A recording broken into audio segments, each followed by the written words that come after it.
изпъква пред въображението ми само такъв, какъвто го гледах този първи ден на турска земя. И аз трябва да преповторя портрета, нарисуван в книгата ми, посветена него.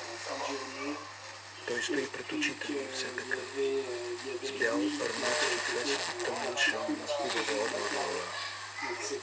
Сини шаечни дрехи, куртки, панталони, които очертават здравите форми на средно разстояние. Все такъв, с опънати до коленете орехови чешиви и пристегнати цървури с преметната дълга мамлихера, приличан на някое хайдушко божество.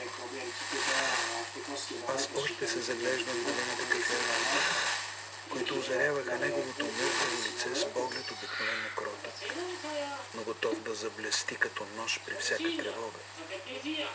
И ловя там нещо извънредно меко, нещо упорито, нещо много нежно и пак заповедническо, кой знае как мечтателно и винаги стремително и победно.